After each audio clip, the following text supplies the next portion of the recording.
Ég 57 ára Já. og ég hef hafið tiltekt innra sem ytra. Vá, það löngu tímabært, Dóra. Já. Þú ert alveg í rusli, bara alveg eins og ég. Já. Í þessu podcasti ætlum við samt að byrja bara á bókaskápunum. Já, því að bókaskáparnir segja mikið mann, ekki satt? Jú. Bókaskápurinn spegill sálar þinnar. Okay.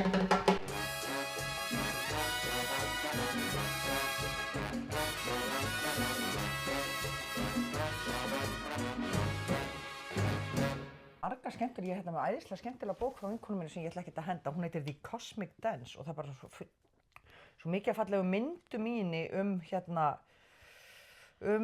eitthvað svona. Já, þessi bók eiginlega bara svona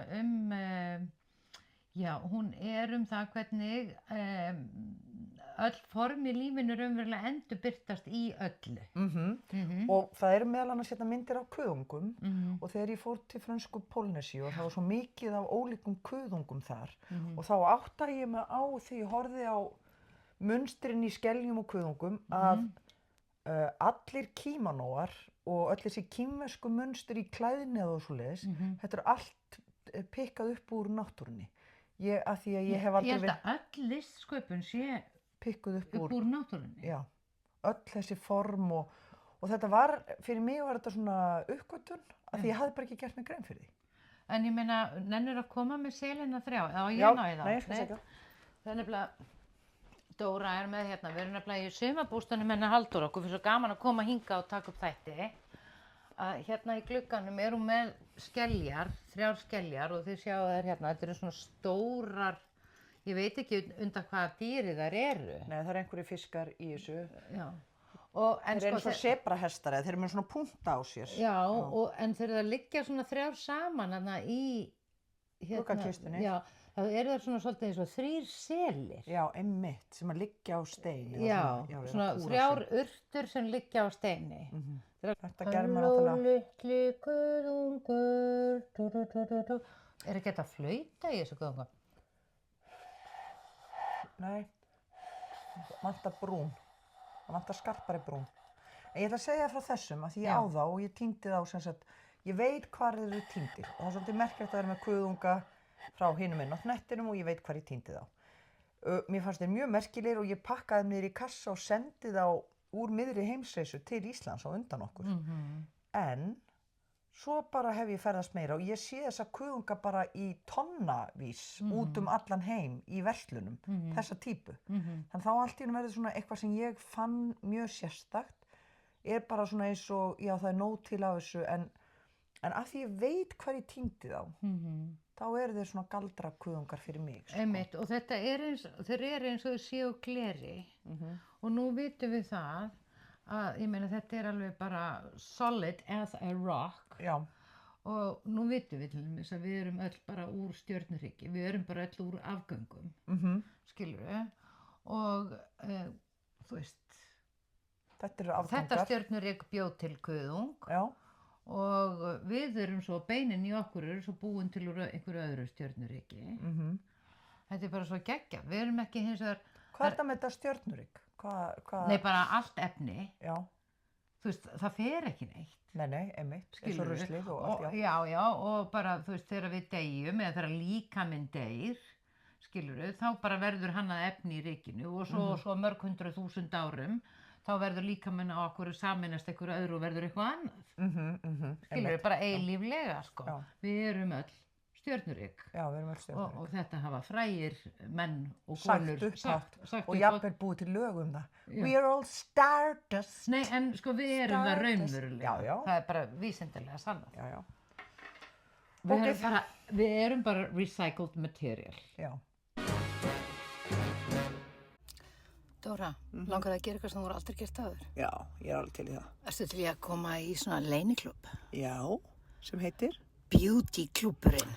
Oh my god, er þetta ekki til í þetta? Heyrðu, ég veit hvað það tala. Við erum að tala að ég tilbúin að breytast og betrast. Nákvæmlega. Beauty-klúbburinn.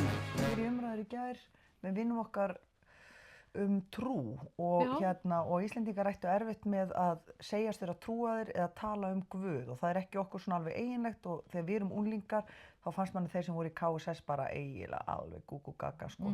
Hvað var eftir KSS? Kristileg samtök ungs fólks eða eitthvað svoleiðis. Já, ok. Og mér fannst þau alveg skrítin sko, en við tvær náttúrulega fermdumst ekki, þannig að við vorum með svona rebel í okkur með það og Nei, það bara sko hvarflaði aldrei að mér að fermast. Ekki mér heldur, en ég átti samt fyrirmyndir með það sko. Magga Örnóls ári eldri, hún hafði ekki fermst, kommi bróðir fermdist ekki, pabbi var óskýrður og fermdur. Okay.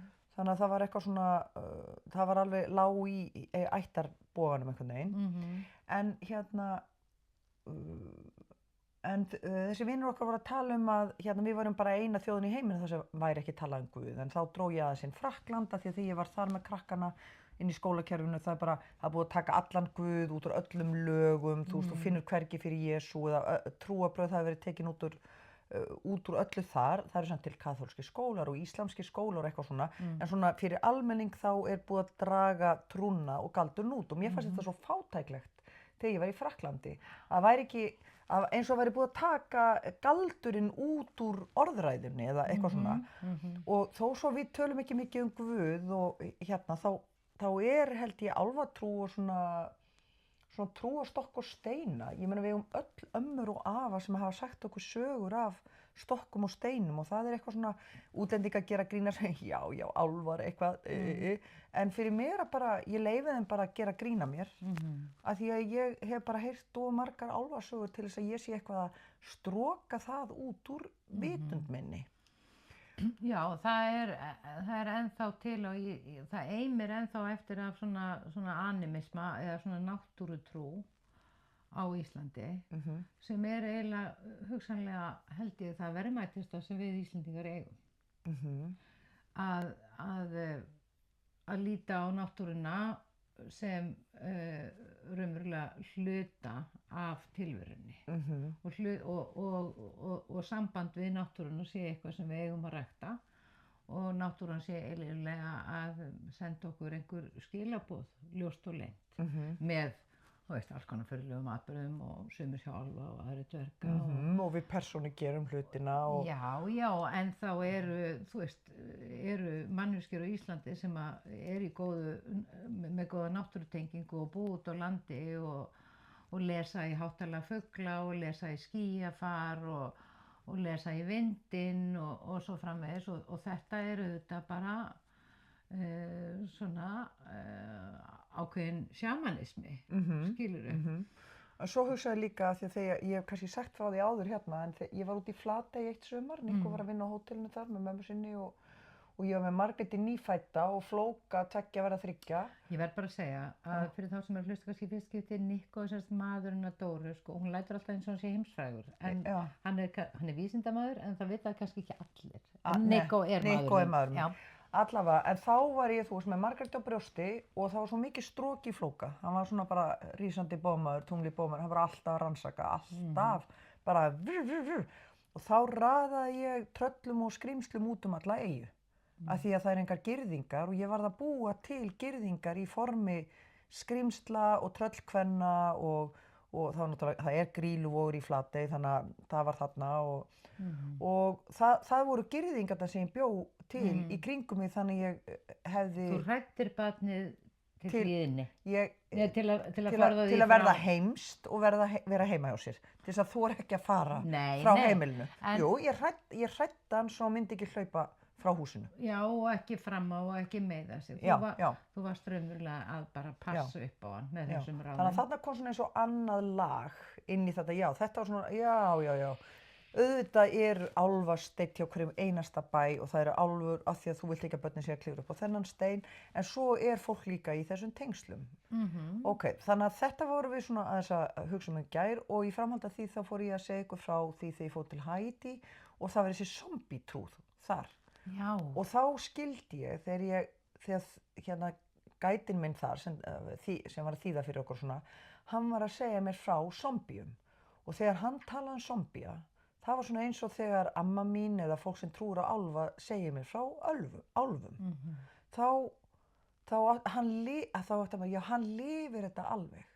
Og þá fór ég í morgun, áður en við tókum upp þennan þátt, þá fór ég að spá í hvað þetta, af því að ég man aldrei neitt, hvað þetta aftur með zombíuna, hvað þetta? Og þetta voodoo trú og og þetta ótti þeirra við að sálin sé tekin úr þér, þú sést látin sofna og svo sé líkamanum stolið og sálin tekin, þú verður viljalaust verkefni. Verkfæri. Og þetta meðal annars sprettur af því að Haítibúar eru þrælar, þú veist, og óttast það að vilja þeirra sé tekin af þeim og í voodoo trúnni þá það sko, það stóra sál og litla sál og stóra sál sálin sem Guð gaf þér, það lífið, það hinn sameiginlega sál sem allir eiga saman, það vonnesið, litla sál þinn persónulegi vilji og vondi töfralæknirinn, hann reynir í voodoo heiminum að stela að þér litlu sálinni til þess að koma sínum galdri inn og ná stjórn á líkama þínum, þannig að þú missir þinn vilja á jörðinni og þú verður líkama þinn fyrir að þjónusta annað. Þetta eins og umskiptingar í íslenskum þjóðsögum. Já, einmitt. Skilurðu. Þannig að þetta einhvern veginn svona sama myndform þarna. Mér fannst þetta bara eitthvað svona áhugavert með stóru sálina og litlu sálina. Já, þetta rosalega fallegt. Og litla sálin þá eins og vitundin þín eða það sem þú átt sérstakt og þinn persónulegi vilji og stóra sálin þannig að þeir með, mér fannst þetta skemmtilegt að skoða. Þetta leiddi mig þangað í morgun. Þetta kannski svona samræmist þessari hugsun það að sálirnar velji sér líkama til þess að fæðast í og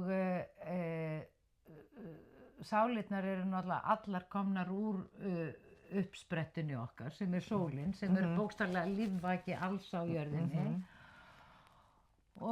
en svo inn í sálunum eru náttúrulega þræðir sem tilheyra einhvers konar viljaorku eða orku sem hefur ákveðna hæfileika eða getu eða jafnvel þrár, hún þráir að öðlast einhverja reynslu í lífinu og það eru svona litirnir í sálinni sem koma með sko.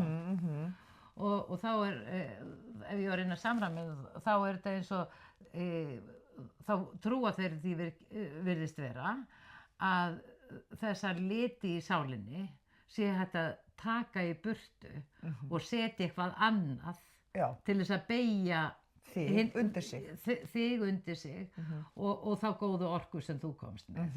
Svo með fleira inn í þessu, það einhver fiskur þarna, þannig að ef þú tekur þá getur þú farið í, eða borðar hann þá getur þú farið í einhvers konar dá, þannig að þeir óttast það að þeir sko líkama þeirra sé stolið með því að gefa þeim þetta eitur þá í serimónium og þeir jafnvel nota þetta eitur í einhverju svona voodoo serimónium þar sem eru notað samt mikið af trommum til þess að halda þjófunum í burtu. Hvaða náttúrulyf það? Íbóka eða? Nei, þetta var eitthvað í einhverju fiski, blóskinn, það kom eitthvað sænsnafn á sem fiski, eitthvað blá eitthvað. Ok, eitthvað náttúrulegt efni úr fiskinu sem þeir taka inn til að komast í eitthvað ástand. Já, og þeir geta svona eins og þeir séu dauðir, sko, þannig þeir óttast að þeim sem gefi þetta og séu grafnir lifandi og þá komist vonda sálin í þig og þú birtist aftur og ert gjörbreyttur og það ekkert sem þú óttast meira en einhvern á að ræna líkama þínum og gera þig að þá verður zombie og þá kemur sér saga sem að hann sagði mig frá gætin okkar hann sagði mér frá frænda sínum sem hefði breyst í zombie af því að einhver hafði náð að taka yfir líkamans og það hafði einhver frændans hitt hann hátt upp í fjöllunum þar sem hann var að selja bíldekk. Og það var bara, eins og það var bara alveg botninn. En sem sagt, og hann bara kom tilbaka þessi frændans úr þessari ferð og ég segi frá og svo trúis ekki, skilurðu, þú veist ég gerir grín að þessu svona innra með mér, en hann sagði mér þetta svo mikið til samfæringu til þess að sanna fyrir mig að zombie væru til og þetta gerðist raunverulega og þá get ég alveg opnað inn í það og farið með honum inn í það. Já, kannski getur eitthvað entity eða eitthvað orka tekið yfir líkama annars, yfir líkamans. Já, er þetta ekki spurning, er þetta ekki líka bara svona mynd af því þegar að maður sér einhverja sem að manni þykir væntum, misstíga sig Já, einmitt. og gera eitthvað eða framkvæma eitthvað sem að er út úr karakter eða maður sér að er gerð af einhverju desperasjón eða af einhverjum ótta eða eitthvað annað og sem Ef þau verða fyrir áfalli já, sem eða að einhvern veginn eitthvað sem að slekkur á einhverju. brýtur gegn betri vitund þess sem gerir. Eða einhverju, Þegar maður sér fólk til dæmis stunda einhvers konar sjálfskaða hegðun og þá er ég ekki að tala um að fólk sé endilega stinga sig, meiða sig eða grýta sig, heldur er að gera eitthvað sem að er ekki svona meiðir það sjálft, skilur við. já, eða það lendir í einhver svona áfalli og einhver partur af þeim bara pakkar í land, bara gefst upp. Einmitt, Og eftir verður bara eins og maður segir. skilin, Já, einmitt. þú veist, eins og gerir stundum einmitt þegar fólk bara skilur eða missir einhvern nákominn eða lendir í einhver áfalli sem að slekkur á þeim. Einmitt, mér dettur í hug eitt dæmi vegna þess að það er og ég ætla ekki að tilkynna nákvæmlega hvað gerðist, en það er svona ung manneskja sem ég hef svolítið mætur á og hef haft gaman að því að vinna með daginn og það hrygði mig svolítið daginn að sjá að viðkomandi manneskja hefði tekið að sér ákveðið verkefni og svo hvernig það var réttlætt, jú, það þurfa allir að vinna fyrir sig og eitthvað svona en mér fannst samt einhvern veginn erfitt vegna þess að ég hugsaði þurfti hann að falla í þessa gryfju að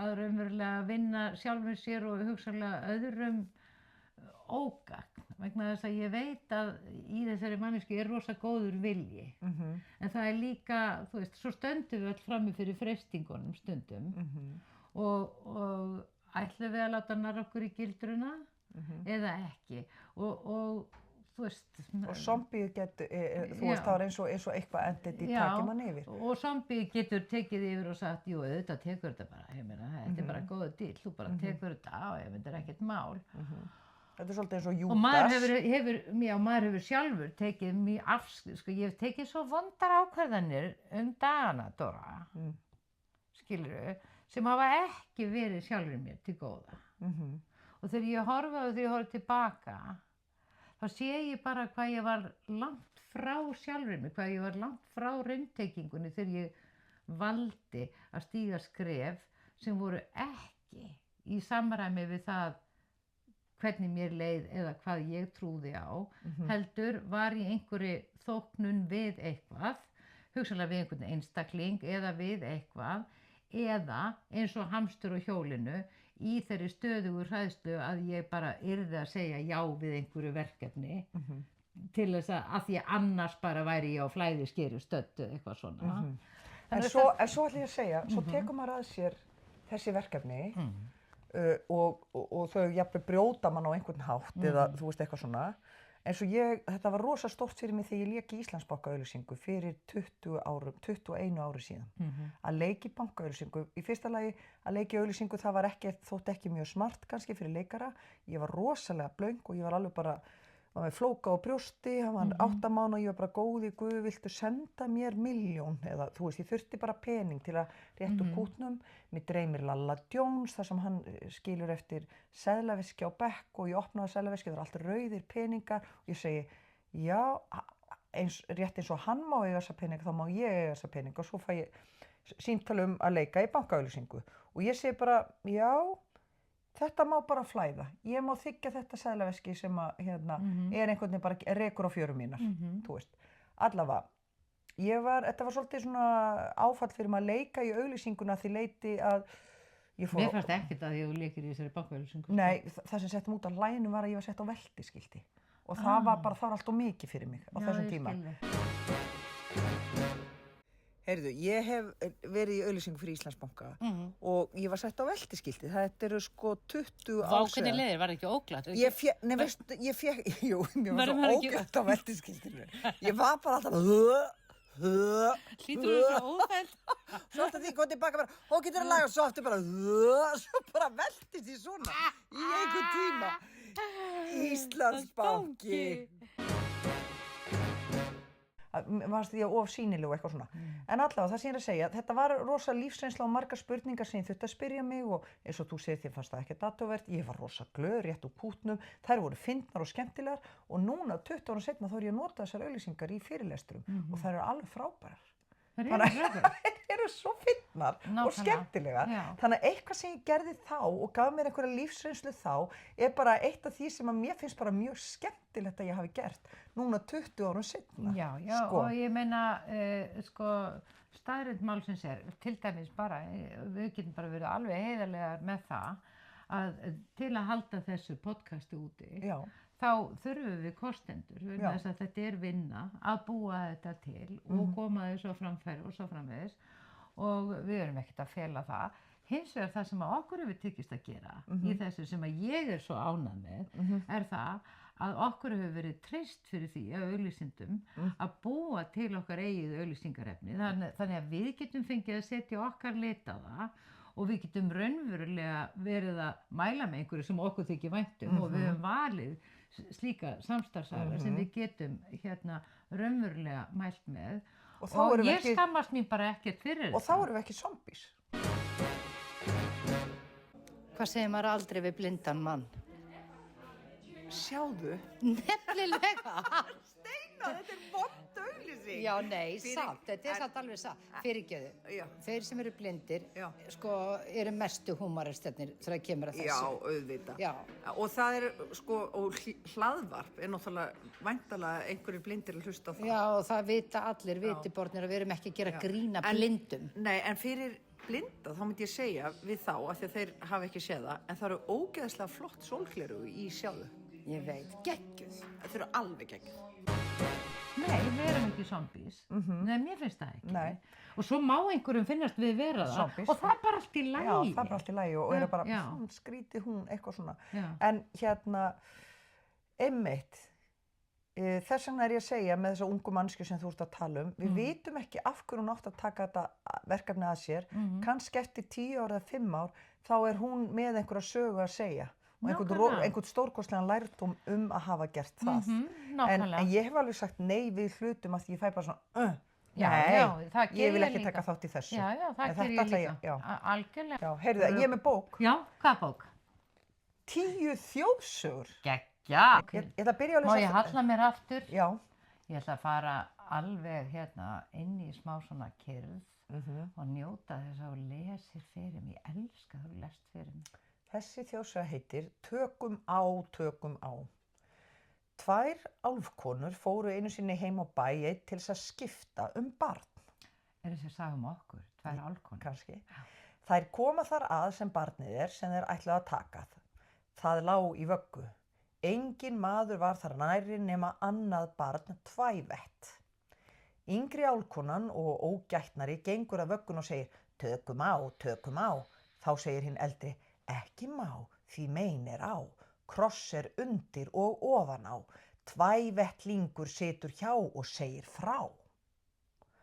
Við það fóru þær burtu og fengu ekki að gjört. Bæði sögum krossmarksins sem gjört hafi verið yfir vöggunni og undir barnið áður en það var lagt út af, svo og vegna hins 2 vetra barns hjá vöggunni sat og síðan sagði frá þessum atburði. Og þá hefur þetta 2 ára barn sem sagði, það kom 2 álfkonur. Já. Þá hefur einhver sagt, hvaða rugl og vitleysa er þetta? Já, ekki þá, en núna. Ætli fólk hafi ekki trúað frekar þá. Eða verið í meiri tengslum við allt þetta þá. Jú, örugglega, en svo gæti líka bara barnið, þetta 2 vetra barn, hafa verið bara búið hjá svona algjörum skeptikerum, sko. Já. Eða senda fólki. En þetta, sagan er náttúrulega búin til þess að minna mann á að gera krossmarka við barn ofan á og undir og verndina og setja orkuna sína í verndina þar sem að náttúrulega barnadauði var náttúrulega bara auðvitað. 52% eða eitthvað, það var bara eitthvað alveg fáránlega mikið, sko. Má ég lesa hérna sögu? Já, þú má finna lesina. Ég þarf að finna gleraugun mín eða fá bara lánu þín. Já, þessi saga gerist á Seyðisfirði og heitir Dvergasteinn. Prestsetrið í Seyðisfirði stóð í fyrndinni austanfjarðar. Hvaða þá hét getur ekki Í grennd við það var stór steinn menn almennt héldu og trúðu að dvergar byggju í og sem því var kallaður Dvergasteinn. Þegar framleiðu tímar þótti staðurinn og kirkjan einhverja orsaka vegna óhaganlega sett þeim megin fjarðarins. Var því hvort tveggja flutt þangað sem þau nú standa, hinum megin við fjörðinn. Steinninn sem nærri má geta varð eftir. En þegar kirkjubyggingunni nýju var að mestu lokið verður mönnum starsýnt á að sjá hús koma siglandi handan yfir fjörðinn og stefna beint þangað sem kirkjan stóð. Heldur það áfram uns það kennir grunns og nemur þá staðar í fjörunni. Menn verða þá vísari að Dvergasteinn var þar kominn með íbúum sínum, dvergunum. Kunnuður ekki við sig eftir að kirkjan hefði fjarlægst og drógu sig því þá á eftir henni en síðan til minningar ævarandi guðrækni dvergana var prestsetrið kallað Dvergasteinn. Frábært. En þú veist að það náttúrulega tíðkaðist og þetta er jafnvel enn gert að fleyta húsum. Já. Þetta hefur verið gert að fleyta húsum yfir fjörð og færa þau til að byggja þau annar staðar. Já, nei þetta vissi ég ekki. Já. Hvernig vissirðu þetta? Af því að mér hefur verið sagt frá því. Þetta hefur verið gert til dæmis á ströndum að fleyta húsum. Já. Þetta er magna, en þetta er alveg dásamlegar sögur. En hvað það er merkilegt að hafa það, finnast það bara eðlilegt að taka hús og það er betra að sé hinum einn í firðinum. Guð minn almáttugur, hér er ein kerling sem að hangir á hérna við rúmgaflsinn með biblíuna undir koddanum og hún er sko svolítið skelfingu lostin. Ég verð að segja þessa mynd fyrir ykkur sem að nennið að horfa á þetta á YouTube, sem ég heldur þetta enginn geri, en kannski nokkrir. En allavega, þetta er kona í sko einhverju skelfingarástandi upp í rúmi og hún heldur fast rúmgaflinn með biblíun undir koddanum og... Vilt þú ekki lesa? Nei, lest þú? Á ég lesa hana? Já, Okay. Allt skiptir. Allt er skipt. Allt læg. Sálin má ei fyrir utan kross. Einu sinni var niðursetu kerling á Skarðströnd innanverðri. En á miðri ströndinni heitir bær á Krossi en 2 bæjarleiðum utar Ballará. Nú kom sem lög gera ráð fyrir að hreppaskilum haustið og þá sveita ómögum skipt niður á bæi og hlaust svo til að setja átti kerlinguna niður á Ballará. En þegar kerling heyrði þetta varð hún hamslaus og engu varð við hana tætt og sagðist aldrei skyldi þanga fara ódregin og lifandi. Var þá gengið á kerlingu hvað að henni gengi og því hana hryllti svo við að fara á þennan bæ, grandlaus og meinlaus kerlingakind sem aldrei hafði látið í sér krymta hvernig sem með hana var farið. Vá. Þá kom upp úr kafinu hjá kerlingu að hún hafði einhver tíma heyrt sungið í Hallgrímssálmum. Sálin má ei fyrir utan kross, öðlast á himnum dýrðar hnoss. Þetta skildi kerling svo að hljóðaði upp á Skarðströnd og yrði engin sætt sem þar byggi fyrir utan kross, en fyrir innan kross þóttist hún óhult sálu sína. Þetta er bara... Sálin má ei fyrir utan kross, öðlast á himnum dýrðar hnoss. Já, þetta er bara nákvæmlega það, þegar að fólk býr til sinn eigin sannleika úr einhverju og hennar heimsmynd. Já, hennar heimsmynd þarna minnkar og hún raunverulega hræðir sjálfa sig, skilurðu, og byggir þarna girðingar og skilyrðingar utan sjálfa sig sem að aftra henni auðvitað för í öllu, skilurðu. Og raðar inn í heimsmynd bara, hún heyrir sálminn og skilur hann bara miðað við þann heim sem hún hefur vitneskju af því hún hún hefur ekki getuna til þess að fara í metafóruna eða Nei. lyfta því upp í eitthvað annað. Nei, einmitt. Nei, hún ætla nú ekki að fara á ballara og svo mikið víst. En ég meina þessa bók, henni máttu augljóslega ekki henda, en má lesa eina sögu enn. Já, hérna. Karl og Kerling. Tvö tröll framan úr Breiðafjarðardölum tóku sér til eina nótt og brugðu sér vestur yfir Breiðafjörð, vestur í Flateyjarlönd. Sóttu þau þangað eina sem þau ætluðu að gefa Snóksdalskirkju og fara með hana með sér suður í Snóksdalspolla. Þeir eru fyrir norðan minnið á Hörðudal á Breiðafjarðardölum við Hvammsfjörð. Karlinn gekk á undan og timdi eina en Kerling rak á eftir. Nú segir ekki að ferðum þeirra fyrr en þau voru komin með eina suður yfir Breiðafjörð og inn á Hvammsfjörð. En þegar þau voru komin með hana framundan Staðarfelli, dagaði tröllin uppi svo eyjan varð kyrr í Staðarfellslöndum og hún þar enn í dag og heitir Lambey. Karl og Kerling urðu við það bæði að steindröngum, karlinn fyrir innan eina því hann var á undan og bilið svo lítið milli hans og eyjarinnar að þar má stíga á milli.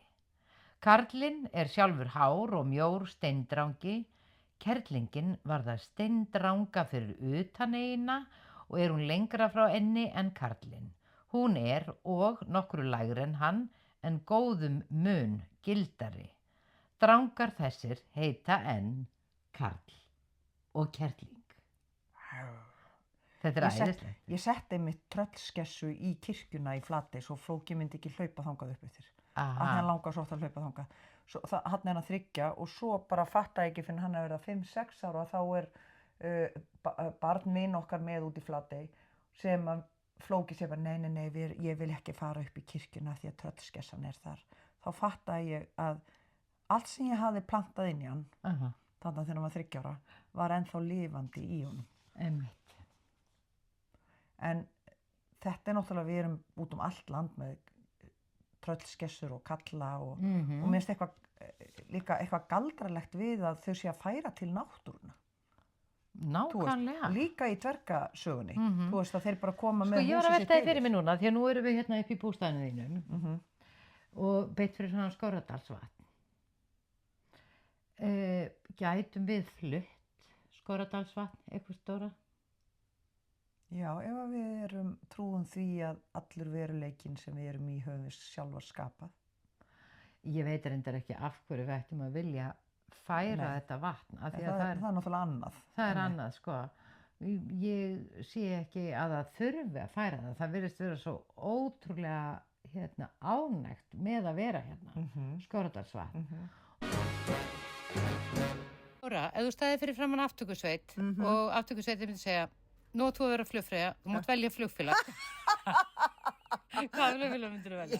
Icelandair. Auðvitað. En það engin aftökusveit, það engin refsing í tí. Ég myndi segja að vera í verðlaun. Dóra, ef þú ætlar að fá verðlaun, hvað myndir þú velja? Ég myndi velja Icelandair. Auðvitað. Herðu, á ég lesa eina í viðbók? Já, endilega. Hún heitir Hólamannahögg. 12 menn frá Hólum ætluðu einu sinni suður á land til sjóróðra en fengu moldöskubil á Tvítægru svo þeir urðu þar allir úti nema einn. Hann komst hálf dauður af þreytu og helkalinn til næsta bæjar.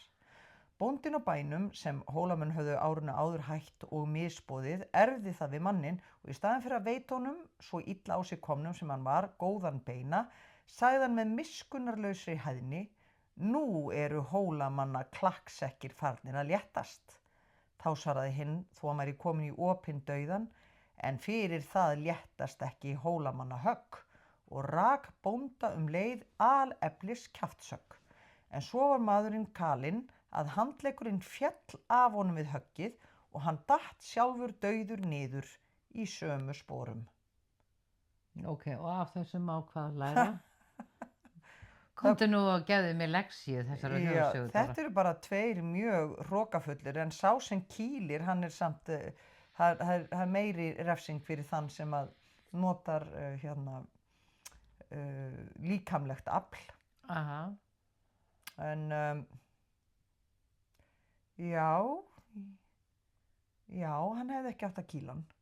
Mér finnst það nú svona vera, hann hefði átt bara að vita, hann braut á manninu og var dónalegur við hann árin áður. Já. Hann hefði þurft að koma og vera aðeins auðmjúkari og segja fyrirgefðu, ég veit að hérna við vorum, þú veist, hann sýnir enga auðmýkt, hann bara kýlir og hann deyr. Ja, nákvæmlega, þetta svona, ef þú ert búin að drulla upp á bak, þá ekki sniðugt að koma bara og kýla manneskjur svo þú drullar upp á bak akkvart, heldur kannski að segja bara fyrirgefðu, ég drullaði þarna upp á bak þegar ég hitti þig seinast. Og ég átti mig á að það var óskynsamlegt, því ég vissi ekki að ég þyrfti á þér að halda. Nei, og getur þú fyrirgefið mér og getur við byrjað á núlli og ég skal koma fram við þig bara eins og manneskja. Já, sagan kannski að segja, þú veist aldrei hvenær þú þarft að eiga inni hjá fólki, þannig að bara eins gott að vera almennlegur. Þetta snýst ekki það að eiga eitthvað inni hjá fólki, það snýst bara það að, þú veist, hvernig við komum fram við annað fólk, við fáum það bara tilbaka. Já, það að eiga inni hjá fólki, það ekki. Ef þú leggur ekki vel inn... Nei, sko, ég þoli ekki að samskip... Guð minn góður, erum við komnar hér bara að skoðun? Já, það komin skoðun. Það komin skoðun hérna. Ég þoli ekki þetta að eiga eitthvað inni á því það minnir mig á viðskipti. Og vinasambönd ekki viðskipti. En þetta ekki vinir? Nei, en ég meina á maður að líta á þú veist, annað fólk sem viðskiptatækifæri. Nei, en sumir skilja þetta ekki fyrir þeir fá að sjá það svona svart á hvítu. Já, ef ég legg mig ekki alltaf fram og þeir eru í dúalismanum, þú veist, ef ég bara líti ekki á allt sé í flæði og ég að nálgast alla í kærleika, ef þeir eru ekki alveg búin að ná því, þá þurfa þeir kannski svona leksíu til þess að átta sig á því. Já, það getur verið. Já, það svona sem það birtist. Já, þannig að fyrst þarf ég að byrja að gera það af því að ég sé það sem viðskipti, eða ég inni hjá einhverju, þú veist, af því að það gott fyrir mig, af því inn í end þá ég að hugsa mig, svo byrjar að átta því að allt stækkar og blómstrar af því að þú byrjar að temja þér þetta. Einmitt. En þú þarf kannski að læra það fyrst svoleiðis. Þú þarft að sjá... Einmitt. Og það svo margt sem að það að læra í þessu lífi, Dóra, að það alveg ofboðslegt. Og svo lærir maður ekkert af því sem skiptir máli í skólum, bara bókstaflega ekkert. Jú, maður lærir að mæta, er það ekki? Já, en... Skiptir það ekki máli? Ég veit það ekki. Hvað ættum við að vera að læra í skólum? Við að vera að læra í skólum bara hvernig við getum hjálpast að, hvernig við getum hvatt hvort annað, hvernig við að vera opin og hvetjandi við aðra og hvernig við að láta drauma okkar rætast og hvernig við að fá í skólum aðstoð við það að finna út úr því hvar hjarta okkar slær og hvað okkur finnst skemmtilegast að gera. Af því að ef maður fær að gera það sem ef maður fær að starfa og einhvern veginn sameina áhuga sinn og einhverju við það sem maður að starfa við í lífinu, þá eru miklu meiri líkur á því að maður bæði vinni vel og njóti sín. Maður á náttúrulega að læra þetta líka heima hjá sér, allt sem þú taldir upp. En af hverju þurfum við í skóla það til þess að mamma og pabbi komist í vinnuna, af því að þetta allt gætur lært heima hjá þér? Ég meina, skólar bara að vera ævintýralegir, skemmtilegir vinnustæðir fyrir krakka, það sem að þau koma og bara fá að svala áhuga sínum á hverju sem og þú veist, skólar raunverulega geta kennt það að viða sér þekkingu og það alveg sama í hverju það þannig að skólar eiga að hjálpa okkur að hvernig get ég lært meir þetta sem ég hef áhuga á, skilurðu, af því það að viða sér þekkingu, þú veist, það nám og það þarf einhvern veginn að elta þá hvatan hjá nemandanum, skilurðu, af því að bara það að hann átti sig á því að ég get frætt sjálfa mig, ég get við að mér upplýsingur með eitthvað, það getur orðið kveikjan til þess að hann fyrir að hafa áhuga einhverju öðru og nú veit hann hvernig hann á að nálgast fleiri upplýsingar það og þú veist, þá getur hann kannski komið svona nær sínum kjarnabiti, já þetta er spennandi, þetta langar mig að gera. Og þá neyðist barnið hugsanlega til að læra ensku af því það vil geta að lesa eitthvað á ensku eitthvað og ég meina Þannig að það er náttúrulega að læra að lesa í skólanum. Já, það er mikilvægt að læra að lesa, skilurðu? Já, ég bara hugsa hvernig getur maður í alvörunni heyrt eða með 30 börn í bekk, hvernig getur einn kennari náð þessu sambandi við 30? Það er ekki hægt. Þeim er gert það ókleift og það er ekki við kennara að sakast. Þetta eru bara allt of stórir bekkir og allt of margt fólk og við sitjum uppi með það að eiginlega enginn nýtur sín og það er glötuð staða og kennaranum finnst hann heldur ekki geta komið til móts við þarfir nemenda sinna því að kennarar þurfa að gera svo mikið alls konar bullshiti sem að er bara, þú veist, eins og standi skilum við oft foreldra. Já, og líka bara vera að búa til einhver rosaleg verkefni og þú veist, fyll út í einhverja skriffinsku sem er búið að setja inn í kerfið og eitthvað svona sem er bara algjört bullshit í staðinn fyrir að kennarar fái að vera ástríðu fólkið sem þeir langflestir eru. Þú veist, ég gef mér það að þeir sem að vilja fara í kennslu hafi gaman af því að sjá veg annara vænkast og hagnast.